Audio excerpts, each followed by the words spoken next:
તરફ નવસારી જિલ્લાની અંદર પણ મેઘમહેર યથાવત જોવા મળી રહી છે અને ત્યાં પણ વરસાદ વરસી રહ્યો છે। જિલ્લાના સમગ્ર પંથકોમાં વરસાદી માહોલ, જેમાં વરસાદથી કાવેરી નદીનું જળસ્તર પણ વધી ચૂક્યું છે। પાણીની આવક વધતાની સાથે જ લો લેવલ બ્રિજ છે તે પણ ડૂબી ચૂક્યો છે। અંતરિયાળ ગામોને જોડતો બ્રિજ પાણીમાં ગરકાવ થઈ ચૂક્યો છે। લો લેવલ બ્રિજ પાણીમાં ગરકાવ થતાની સાથે જ ત્યાંના રહીશો અને જે લોકો છે તેને પારાવાર મુશ્કેલી પડી રહી છે, હાલાકીનો સામનો કરવો પડી રહ્યો છે।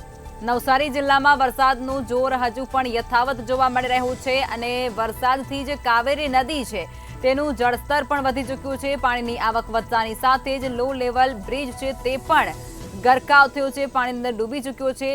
ત્યારે લો લેવલ બ્રિજ પાણીમાં ગરકાવ થતાની સાથે જ લોકોને હાલાકી। નવસારી જિલ્લામાં સતત 2 દિવસથી વરસી રહેલા વરસાદને પગલે સોસાયટી હોય કે અનેક નાના નાળાઓ હોય તે પાણીથી ભરાઈ જવા પામ્યા છે। આપણે હાલ જે ઊભા છે ગણદેવી તાલુકાનું જે આટલિયા ગામ છે અને જે સામેની સાઈડે જે ગામ છે તે ઉંડાજ ગામ છે। ઉંડાજ ગામથી જે જોડતો માર્ગ છે, જે નાનો બ્રિજ છે તે લો લેવલનો બ્રિજ પાણીમાં ગરકાવ થઈ ચૂક્યો છે, જેના કારણે ઉંડાજથી જે આવતા લોકો આટલિયા ખાતે આવતા લોકોએ ભારે દૂરથી ચકરાવો ફરીને આવવા પડી રહ્યો છે। જે દ્રશ્યોમાં જોઈ રહ્યા છે નાનો બ્રિજ છે તે પાણીમાં ગરકાવ થઈ ચૂક્યો છે।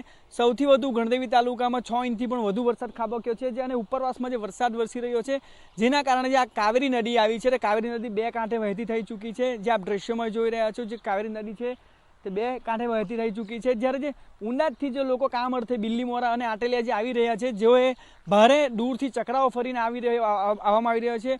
અહીં જે બ્રિજ મોટો બનાવવામાં તો આવ્યો છે, પરંતુ 2 વર્ષ અગાઉ જે બ્રિજનું જે બ્રિજ છે તે બેસી ગયો હતો, જેના કારણે લો લેવલના બ્રિજથી લોકો પોતાના કામ અર્થે બિલ્લીમોરા આવી રહ્યા હતા, પરંતુ જે બ્રિજનું જે કામ છે તે ધીમી ગતિએ ચાલી રહ્યું છે, જેના કારણે જે અહીંના જે સ્થાનિક છે ઉંડાજથી જે બિલ્લીમોરા ખાતે આવતા જે લોકો છે, નોકરિયાત વર્ગ હોય કે પોતાના ધંધા રોજગાર અર્થે આવતા હોય છે, તેઓને ભારે હાલાકીનો સામનો હાલ તો કરવા પડી રહ્યો છે। હુસેન શર્મા, મંતવ્ય ન્યૂઝ, નવસારી।